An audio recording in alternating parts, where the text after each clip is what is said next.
Last लेक्चरला आपण बघितलं steam cell काय आहेत, पुन्हा त्याच्यानंतर दोन त्याच्या टाईप एम्ब्रियोनिक स्टीम सेल आणि अडल्ट स्टीम सेल आणि युजेस ऑफ स्टीम सेल काय आहेत. आता आज बघायचे ऑर्गन ट्रान्सप्लांटेशन. आता various organ in the human body either become less efficient and the completely functionless due to the various reason like aging, accident, infection, disorder. आता आता बघा, various organ human body either become the less efficient. आता काय काय वेळेस human बॉडीमध्ये जे आपले ऑर्गन्स आहेत तर काय वेळेस लेस इफिशियंट म्हणजे त्याची कार्यक्षमता कमी झालेली असते, किंवा completely functionless due to the various reason, किंवा त्यांची जे फंक्शनली झाले असतात कम्प्लिटली कशामुळे, तर एक तर एज झाल्यामुळे पण त्याची फंक्शनिंग बंद झाली असेल, किंवा त्याची इफिशियन्सी, पुन्हा व्हेरियस, पण दुसरा आहे ॲक्सिडेंट, किंवा ॲक्सिडेंटमध्ये एखादा पार्ट वगैरे डॅमेज झालं होऊ शकते आणि त्याच्यामुळे त्याची फंक्शनिंग बंद पडली असू शकते. पुन्हा इन्फेक्शन किंवा बॅक्टेरियल किंवा व्हायरस इन्फेक्शन झालं असेल तर त्यामुळे पण त्याची इफिशियन्सी आणि फंक्शनिंग बंद पडली असेल, किंवा डिसऑर्डर, किंवा जे काही डिसऑर्डर असतील काही तर त्या डिसऑर्डरमुळे सुद्धा जे फंक्शनिंग आहे ऑर्गनची ते बंद पडू शकते. तर त्यासाठी आपल्याला this even fatal may occur under the such condition. तर ज्यावेळेस हा प्रॉब्लेम झाला असेल तर ह्या अशा कंडिशनला त्या पर्सनसाठी खूप तिचे भयानक फॅटल कंडिशन असणार आहे. कारण का, तर without organs he can not live on the earth, म्हणजे त्याला ती राहू शकणार नाही. कारण का, तर त्यांना जर एखाद्या ऑर्गनची फंक्शनिंग बंद पडली असेल तर तो राहू शकणार नाही. Even if the person get necessary organ under such condition is life can be saved.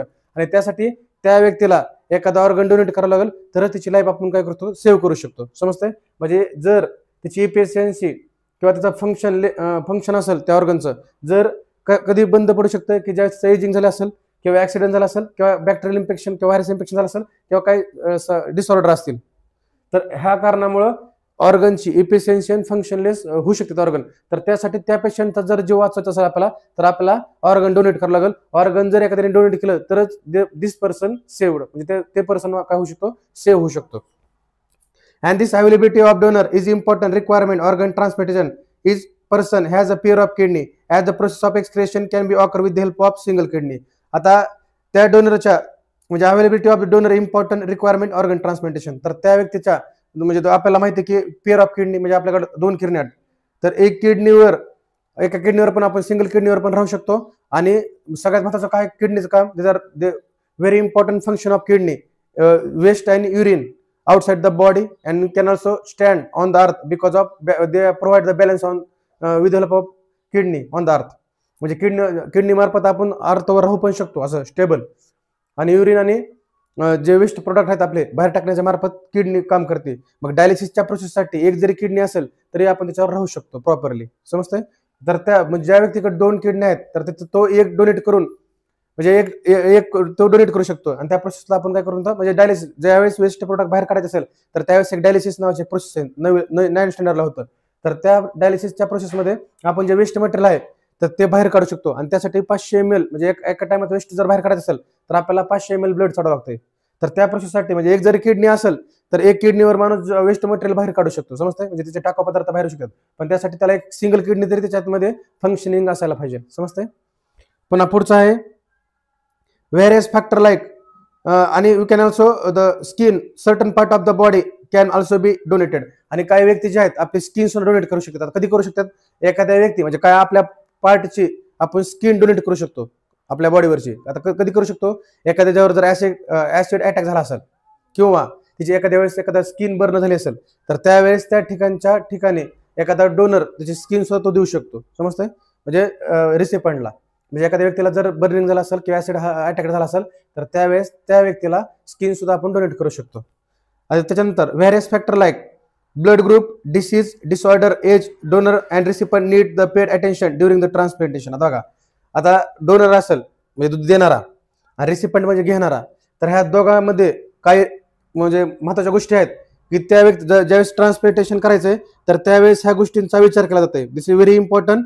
This factor pay attention म्हणजे ह्या पे अटेन्शन एक आहे त्याच्यात ब्लड ग्रुप, म्हणजे ब्लड ग्रुप दोघांचे मॅच आहेत का ते आधी बघावं लागेल. म्हणजे डोनर असेल किंवा रिसिपंट असेल, पण त्याचा एज ग्रुप कोणता आहे म्हणजे ते म्हणजे आता कोणत्या एज मध्ये आहे तो ते बघावं लागेल.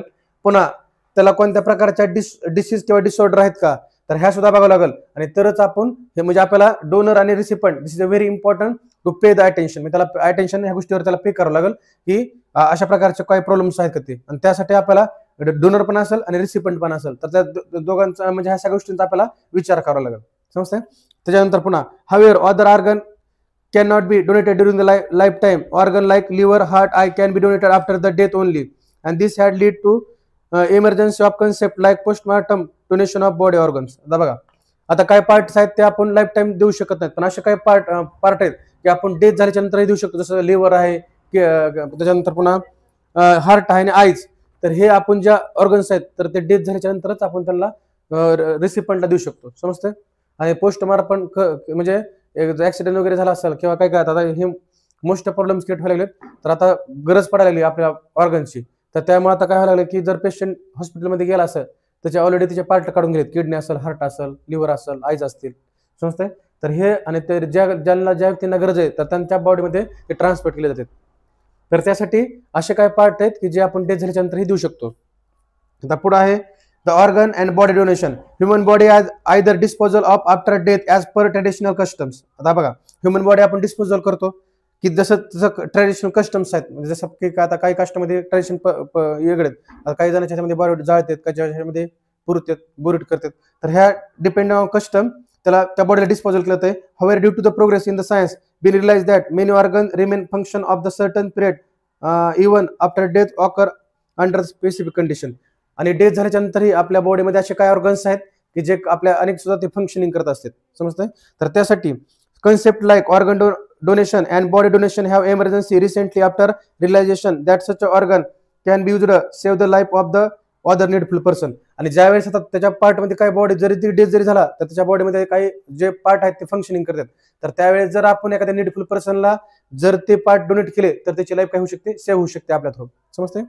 And the liberal view behind the concept organ body donation after death, our body should be useful to other needful person, their miserable life would be become comfortable. आणि ज्याची तिची लाईफ जर एखाद्याला प्रॉब्लेम असेल, किडनी असेल किंवा एखाद्याचा problems create होत झाले असेल काही, तर त्यावेळेस त्याला जर आपण ते एखाद्याचा हार्ट दिला असेल किंवा लिव्हर दिला असेल किंवा किडनी, तर त्या व्यक्तीची लाईफ कम्फर्टेबल होऊ शकते आपल्यामुळे, समजतंय.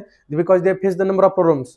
आता तर जर एखादा जसं ना काय एखाद्याला किडनी नसेल तर त्याला डायलिसिसची प्रोसेस व्यवस्थित होत नाही, तर त्या एखाद्या व्यक्तीने जर त्याला ते जर दिलं तर त्याची प्रोसेस चांगल्या प्रकारे होऊ शकते, समजतंय, आणि त्याची लाईफ कम्फर्टेबल बनू शकते. Awareness about this concept like increase our country people are voluntary donate their bodies. आणि काही ऑर्गनायझेशन्स आहेत की जे आता काय करायला येतं ह्याच्यामध्ये अवेअरनेस करायला लागलेत की आपल्याला का, तर आपण जर आता ऑर्गन जर डोनेट केले तर आपण असं म्हणतात की आपण 20-30 जणांची लाईफ वाचू शकतो. म्हणजे आता माझ्या बॉडीमध्ये एवढे ऑर्गन्स आहेत आपल्या प्रत्येकाच्या, तर काही व्यक्तींना जर आपण एक पार्ट जर डोनेट केला तर एक कमीत कमी 20 ते 25 लोकांची आपण लाईफ वाचू शकतो, समजतंय. तर त्यासाठी ह्या ज्या गोष्टी आहेत, ब्लड डोनेट असेल किंवा organ donate, this is very Superior because they save the life of needful person. म्हणजे आपण नीडफुल पर्सनची लाईफ काय करू शकतो, सेव्ह करू शकतो with the help of donate the organ and blood. And life of many people can be saved organ and body donation. Blinds can be vision life many people can be render comfortable by the donation of organ like liver, kidney, heart valves, skin. आता आपण काय part आहेत जे donate करू शकतो, त्याच्यामध्ये liver आहे, kidney आहे, हार्ट वेल्स आहेत, स्किन आहे. And this similarly body can be made available research medical studies. Many government and social organisation are work toward the increase the awareness about the body organisation. आणि अशा काही organisations आहेत की जे ह्याच्यावर काम करायचे, म्हणजे गव्हर्नमेंट असेल किंवा सोशल ऑर्गनायझेशन आहेत की जे ह्याच्याबद्दल बॉडी डोनेशनसाठी खूप अवेअरनेस करायला.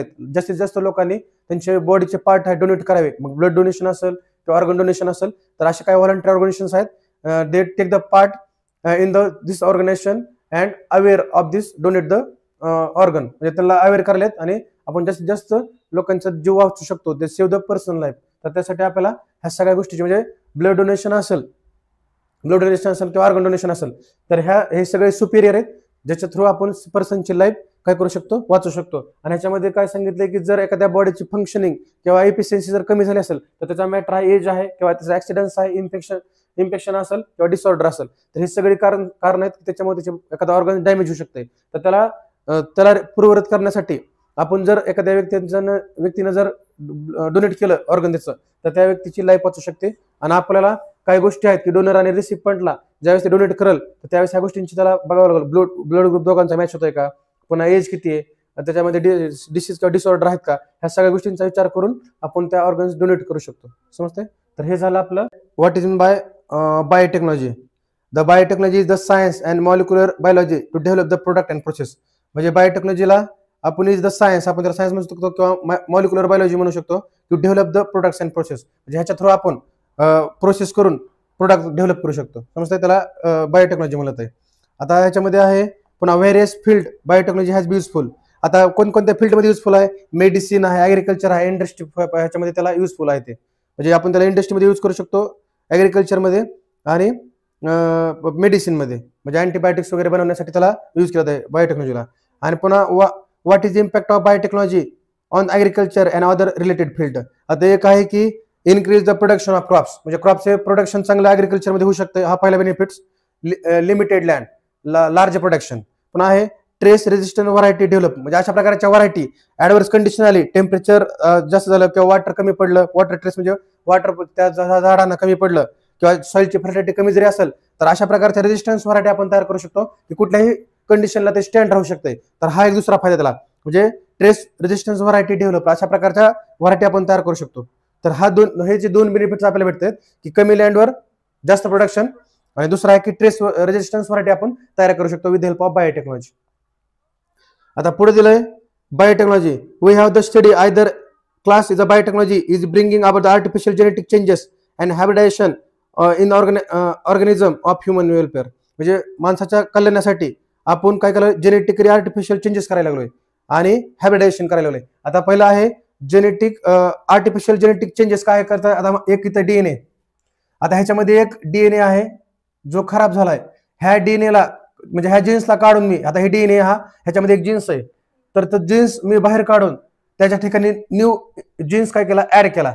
समजतंय, तर त्यालाच मला आर्टिफिशियल जेनेटिक चेंजेस.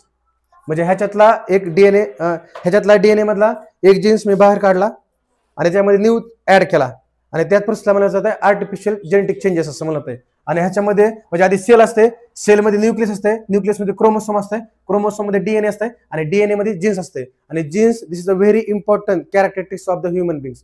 म्हणजे ह्युमन बिंग मध्ये सगळ्यात मध्ये महत्वाची कॅरेक्टरिस्टिक्स आहे जीन्स. समजतंय. आता हे डीएनए मधला एका पर्टिक्युलर पार्ट आपण काय झाला, डिजनरेट झालाय, तर त्याला आपण काय केलंय, त्याला त्या जीन्सला बाहेर काढलं आणि त्या ठिकाणी नवीन ऍड केलं, आणि त्याच प्रोसेसला म्हणत आहे आर्टिफिशियल जेनेटिक चेंजेस. आता दुसरा आहे habitation in the organism human welfare. आता हॅबिटेशन म्हणजे काय, आता माझ्याकडे आहे एथेस्टिक बुल आहे माझ्याकडे, आणि दुसरा आहे इंडियन काऊ. तर ह्या दोघांचं जर सेक्शुअल रिप्रोडक्शन केलं, सेक्शुअल इंटरकोर्स केलं आपण ह्यांना, तर ह्यांच्यापासून जो तयार होणारा काल्प किंवा बेबी जो असणार आहे तो त्यालाच हॅबिटेशन असं म्हणत आहे. म्हणजे अर्ध्या कॅरेक्टर ह्याच्यातल्या, अर्ध्या कॅरेक्टर ह्याच्यातल्या एक नवीन व्हरायटी तयार करायला लागलोय. पीसेस तर सेम आहेत, दोघांचे पीसेस एकच आहेत, म्हणजे दोघं पण एक बल्क आहे, एक्झॉस्टिक बल्क आहे, आणि दुसरा इंडियन काऊ आहे. ह्या दोघांचं ज्या सेक्शुअल रिप्रोडक्शन करतोय आणि ज्यापासून एक नवीन व्हरायटी तयार होते त्याला त्या प्रोसेसला म्हणत आहे हॅबिटेशन. म्हणजे हा ज्याला जर्सी बैल म्हणतो आपण त्याला, आणि ह्याला इंडियन काऊ आपली, तर ह्या म्हणजे गावरान गाय, ह्या दोघांचं जर सेक्शुअल इंटरकोर्स केलं तर ह्याच्यापासून नवीन बेबी तयार होणारा, अर्ध्या कॅरेक्टर ह्याच्या असणार आहेत, अर्ध्या कॅरेक्टर ह्याच्या असणार आहेत, आणि त्यालाच हॅबिटेशन असं म्हणतात ह्या टेक्निक्समध्ये. पुन्हा आहे, आणि हे सगळं करतोय तो ह्युमन वेलफेअरसाठी, म्हणजे माणसाच्या कल्याणासाठी करतोय ह्या गोष्टी. पण इन्व्हायरमेंटचा ऱ्हास पण व्हायला लागलाय. समजतंय, जेवढ्या आपण टेक्नॉलॉजीमध्ये प्रोग्रेस करायला लागलोय तर काय ऍडव्हर्स इफेक्ट सुद्धा आपण इन्व्हायरमेंट व्हायला लागलेत. मग आपण ग्रीड बनायला लागलोय, ग्रीड म्हणजे काय, लोबी बनायला लागलोय. तर ह्या गोष्टी सुद्धा आपण ध्यानात ठेवून आपल्याला ह्या गोष्टी सगळ्या करायच्यात, रिसर्च करायच्यात. Various branches of science like cytology, म्हणजे ज्याच्यामध्ये आपण काल बघितलं की ज्याच्यामध्ये स्टडी केले ते सेलच्या स्ट्रक्चरची, त्याच्यानंतर ऑर्गन्स ऑफ द सेल, आणि त्यालाच काय म्हणत आहे, सायटोलॉजी म्हणत आहे. समजतंय, सायटो म्हणजे सेल आणि लॉजी म्हणजे स्टडी. तर पुढे आहे पुन्हा बायोकेमिस्ट्री. आता बायोकेमिस्ट्री कशाला म्हणत आहे, the study of chemical process in the living organism. म्हणजे तो study of chemical process in the living organism, म्हणजे कोणत्या केमिकल प्रोसेस येतात लिव्हिंग ऑर्गॅनिझम मध्ये ते स्टडी करणं, त्याला म्हणायचं बायोकेमिस्ट्री. आणि पुन्हा आहे molecular biology, to study how the molecule interact to perform the biological process. म्हणजे बायोलॉजिकल फंक्शन मध्ये मॉलिक्युल कसे इंटरॅक्ट होतात, तर ह्या गोष्टीसाठी मॉलिक्युलर बायोलॉजी स्टडी करणं. तर ह्या सगळ्या गोष्टी ह्याच्यामध्ये. आणि जेनेटिक इंजिनिअरिंग, आता मी म्हणलं की जीन्सचं कंबाईन करायचं, to add the combine the genes, this called the genetic engineering. तर there is consider progress mainly field of agriculture and pharmacy due to the biotechnology. आता बायोटेक्नॉलॉजी म्हणजे ऍग्रिकल्चर मध्ये पण प्रोग्रेस केली. आता आपण we can create the different types of crops with help of biotechnology. आणि pharmacy industry we can also use the antibiotics, different types of antibiotics, the different types of disease, treat the different types of डिसीजला treat करण्यासाठी आपण वेगवेगळ्या प्रकारचे antibiotics बनवले. तर त्यासाठी सुद्धा बायोटेक्नॉलॉजीचा आपण वापर करायलोय. पुन्हा new experiment being performed to improve the agriculture yield. आता आपण वेगवेगळ्या प्रकारचे एक्सपेरिमेंट करायलोय.